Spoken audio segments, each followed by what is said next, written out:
When researching for fantasy, I feel like we're all looking for those diamond in the rough kind of players, maybe a Javonte Williams from last year going in the later rounds, and they finish as a top 15 player at their position. So today, we're talking about 10 sleeper names that you can get for dirt cheap going in the later rounds outside of the first 10 rounds. So these are guys you're going to probably see a lot of handcuff, a lot of backup running backs, but there are some sleeper quarterbacks that you can target as well. And I kind of just randomly pick, I don't want to say randomly, but these are guys that I all see for being great value for the long run. A similar name to Javonte Williams from last year, Rachaad White. He gets a new situation in Washington, signed a 1-year, $2 million contract. He's trying to prove himself, and I don't think Bill Krosky-Merritt is that much competition for this backfield. We saw over the past 2 seasons him kind of be in that third down role for the Buccaneers, taking Bucky Irving's time. He's not necessarily a dominant running back in terms of rushing the football, but he's a great hands, and I don't know how Washington's going to use him now that they just signed Stephon Diggs, but I really think Rachaad White, for where he's going as, the RB 38, I mean, he's going around this range of crazy far players to be just considered outside, maybe a long shot at this point, which is kind of crazy. Last few years, not the best numbers of running the football. He's kind of sitting around that 4 yards per carry mark. But receiving-wise, he's usually catching 50, 60 passes. So if that's what they're looking for Washington, I think he could do that really well. The only thing that I would be concerned with is if Bill Krosky-Merritt is going to continue. Rachaad White, considered more of a veteran, maybe he just takes over the workload because Bill Krosky-Merritt's not having a good rushing day. So I'm hoping he'll eat into his carries more and more throughout the season, maybe get 150 attempts with 60 plus catches. That could be a top 25 finish, and for somebody going in the later rounds, great plug and play. You got a lot of other names we kind of talked about. If you want to check out the other kind of shorts that we're doing, Ramondre Stevenson, Kyle Monangai, those are your other names that are kind of going to be your handcuffs. And just to kind of keep it quick here, Blake Corum technically is the handcuffed Kyren Williams, but if I were to tell you any handcuff that has upside, it's Blake Corum. Kyren Williams, his role has been going down in this offense. We saw towards the end of the last season, the Rams were kind of saying, hey, we like what Blake Corum's got showing for us. So last year, his second year in the league, 5 yards a carry, 145 attempts. We saw Kyren 2 years ago had 300 attempts in Blake Corum's rookie year. Now in Corum's third season, he's going to get implemented a lot more. I think he's going to have 200 plus carries, and if Kyren were to deal with some lingering injuries, we could see Corum's role go to the moon. So, not to say that we can predict injuries, but I would say if I'd have to take a risk on anybody, it wouldn't be Kyren in the third round. It'd be Blake maybe 6 rounds later where you can get him around the 10th round. So, again, he had 6 touchdowns last year. He's going to steal some goal line work. He may not get a lot of receptions, but I don't think you need a lot of receptions out of a handcuff that's going that late in drafts. I would avoid Kyren, but Blake Corum is my one handcuff that I'm like, okay, this is a guy that I am 100% confident he will get the workload, and he's going to be the guy regardless of him being the backup. He's still going to be involved in this offense, probably about a 50-50 split. Another running back, I know it's a lot, but Jonathon Brooks, he may look like the backup, but at 23 years old, coming off the ACL injury, drafted in the second round, Panthers still believe in him. And they, weren't able to get Rico Dowdle back, I'm assuming because they probably hoped Jonathon Brooks would be back. So this is a guy that they've kind of been hoping he'd be great for a while. About 2 years out from the second time he retore that ACL. And when you re-tear an ACL, I've done it. So it's very rare. It would be pretty much a doctor just had a malfunction and something just didn't go right in the surgery. So he got another surgery almost 2 years post-op. So he's looking quick. He's cutting. I'm hoping 23 years old. He is still very young. There's a good possibility he could take over the backfield this year. This could be the Rico Dowdle from last season. We saw Chuba Hubbard wasn't able to withhold the RB1. Yes, they kind of just signed him to like a 4-year, $40 million contract. I think it was a couple years back. But Jonathon Brooks is the future. And there's a lot of good rumors in camp about, they're talking him up. Dave Canales is saying this guy looks like the guy I remember. So a lot of great news on Jonathon Brooks. And for a guy that's going where? Outside, he's here we are, 115 on the consensus. I think that's way too low. You look at Rachaad White, Blake Corum, all these guys going around the same rounds. Absolutely love Jonathon Brooks this year. All these guys, I mean, they're just so many sleepers you can get for dirt cheap. Put Jonathon Brooks on your bench. Say he takes the RB1 role and he has that consistently for the whole season. That's top 20 upside from a player that you drafted saying, yeah, maybe taking a chance on a guy, maybe he'll be the guy. That's how you win these leagues. You got to take the chances on the players with the highest upside and the highest ceiling. And if you swing and miss, it's okay because they don't start on your team. They fill the spots of the bench, and that's kind of what the waiver wire is for. Of course, you have waiver wire diamond in the roughs all the time, but Jonathon Brooks is a guy going for absolutely dirt cheap, and he can be the RB1 on his team. Now, one of my absolute favorite names to look out for, Tyler Shough, in an offense with Kellen Moore, who, again, Kellen Moore has led multiple top 5 offenses before, top 7 with the Eagles and Jalen Hurts, both top 5 offenses with Dak Prescott. Shough was 5-4 as a starter last year. In the 11 games, he only started 9 games last year, threw for 2,300 yards, 10 touchdowns, 6 interceptions. Not great, not bad, but you have to think about the guys he was throwing the ball to. Outside of Chris Olave, there was nobody. You had Devon Vele, who's now the 3rd receiver on the team. I believe he got hurt. There was a real question mark at who was the wide receiver 2 on this team last year. Now you draft Jordan Tyson. You got Jawan Johnson and Noah Fant, the big tight ends. You go sign Travis Etienne. You got David Edwards to fill the left guard position now. This team is going to be very, very good this season, and Shough is going to be an absolute maniac throwing to Jordan Tyson. If anybody's seen him in camp, oh my goodness, the absolute explosiveness, his vertical jump, I mean, it is incredible. Olave just got paid too, so I would find it very hard if Shough doesn't succeed in this offense. And you could draft him for pretty much your backup quarterback with the last pick in the draft. I was going to put Kyler Murray on here too, but I feel like Tyler Shough being the quarterback 20 in an offense that is just bound to succeed. We saw the highs from Shough last year. This is going to be a player that plays against a lot of good teams and shocks a lot of good teams with winning. So again, I mean, he averaged how many yards a game last year? 216 yards through the 11 games. Over 200 yards in a game as a rookie, it's pretty good. I know the 6 interceptions look a little misleading, but if we were to track his whole season, I think if he plays the whole season last year, he's throwing for 3,500 yards, maybe 18 to 20 touchdowns, 10, 11 interceptions. Now in his second season, you have a couple games under your belt, now even better offense, better offensive line. Yeah, better competition maybe, but he's still going to be throwing for 200, 250 yards a game.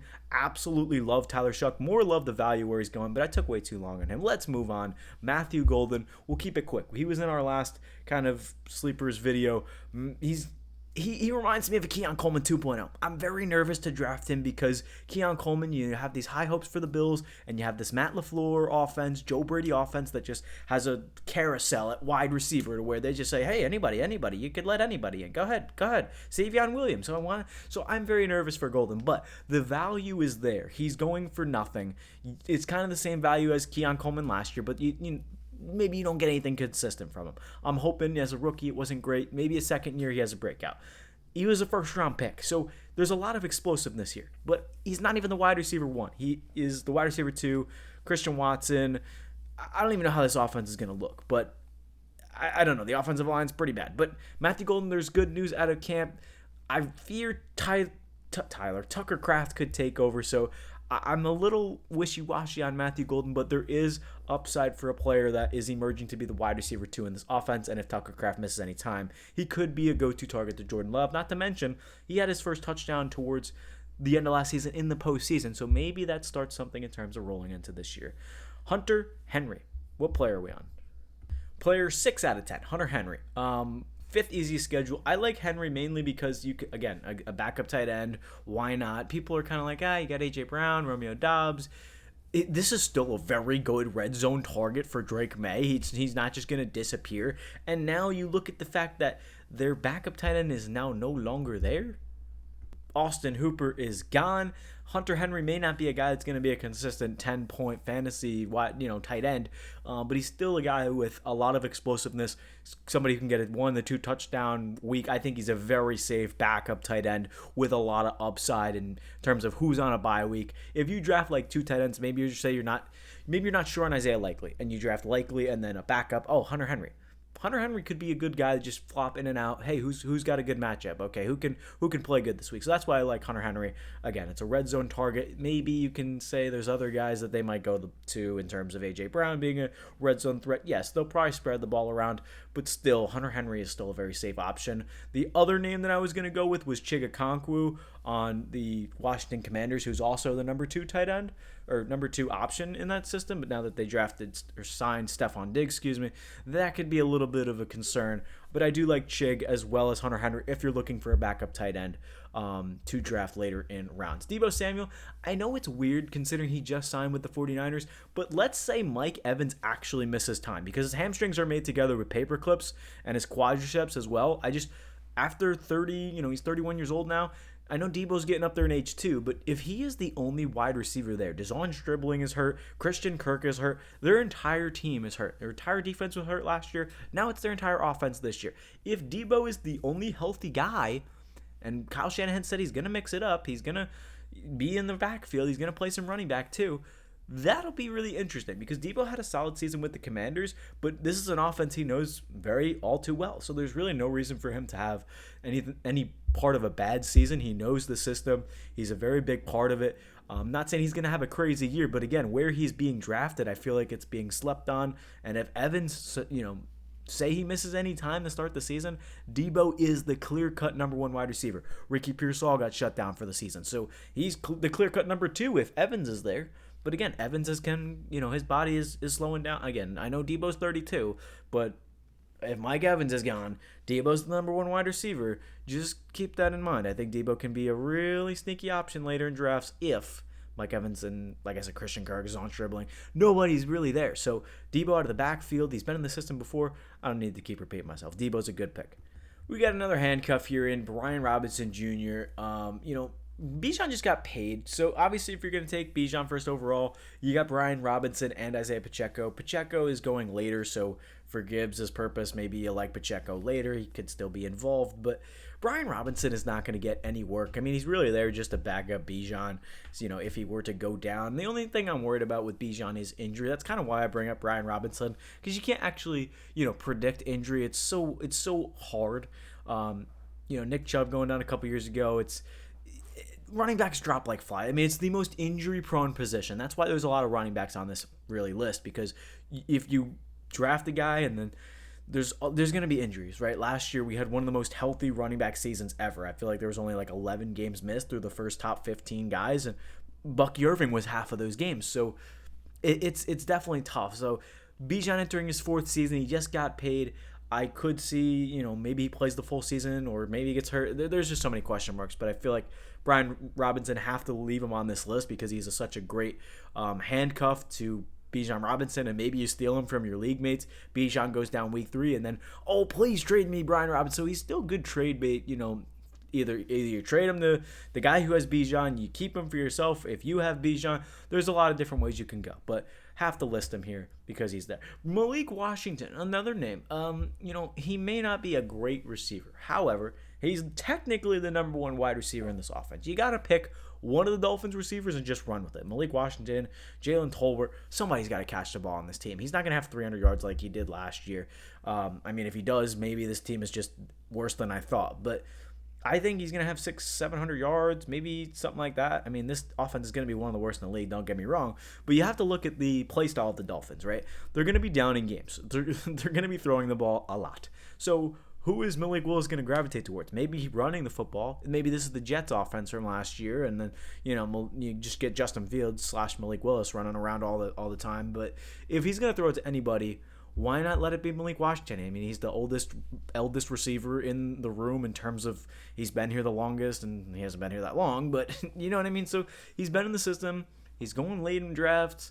I don't mind where he's going in terms of ADP listed as, 251, wide receiver 80. Why not take a gamble on a guy? And last name, Geno Smith. We mentioned Tyler Shough earlier. I am such a big fan of this Jets offense. I like Breece Hall a lot, but Geno Smith with Frank Reich. Frank Reich loves passing quarterbacks, and maybe he didn't have the best season in Vegas last year, 30,000 yards, 19 touchdowns, 17 interceptions. Yes, Geno throws a lot of interceptions, but what he does love to do is push the ball down the field. This reminds me of kind of like a Ryan Fitzpatrick. Maybe the Jets won't go to the playoffs, but they can definitely have a successful offense. Geno Smith, add Adonai Mitchell. You got Kenyon Sadiq now. You drafted Omar Cooper. Breece Hall just signed for a lot of money. So I think this could be a successful offense.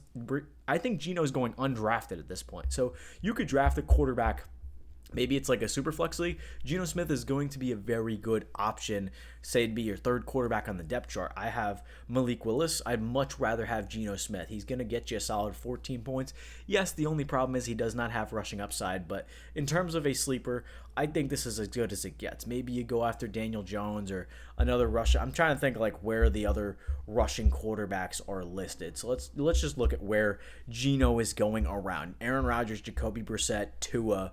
Yeah, I mean, Daniel Jones is 25. I don't hate Cam Ward, but for where Geno is going, I feel like third receiver on your team if you're in a super flex league. Even Fernando Mendoza has some value. I know he won't start the season. They want to start him or bench him for the whole season, but there's only a matter of time before Kirk Cousins just doesn't play well. Point being, I like Geno Smith a lot. The situation is really good. You got a great offensive coach in Frank Reich, great weapons around him. Garrett Wilson, Donnie Mitchell. Like I said, there's a lot of good for Geno Smith in the situation that he's in. And you see the last time in Seattle, he actually had a decent situation with a decent coach around him. 30 touchdowns in his kind of comeback arc with Pete Carroll. 30 touchdowns, 11 interceptions, 4,200 yards. Maybe he does that again. I mean, it's possible. He finishes a top 10 quarterback in 2022. So, I don't know. But there you have it. Those are the 10 sleepers. We kind of just run through them again really quick. Rachaad White, Blake Corum, Jonathon Brooks, Tyler Shough, Matthew Golden, Hunter Henry, Deebo Samuel, Brian Robinson, Malik Washington, and Geno Smith. Kind of just tried to take as quick as I can, but let me know your thoughts on who the potential league winning / sleeper with the highest upside, maybe a waiver wire demon. There's a lot of fantasy layers, and we're only going to get started here as we're going to do a lot more things in terms of helping you prepare for your draft as well as in-season content, starts, sits, waiver wire pickups. So don't miss it. Make sure you sub to the channel for some more future videos. Thank you all for listening. This has been Mike Zanetti on the Big Z Breakdown, and we'll see you in the next episode.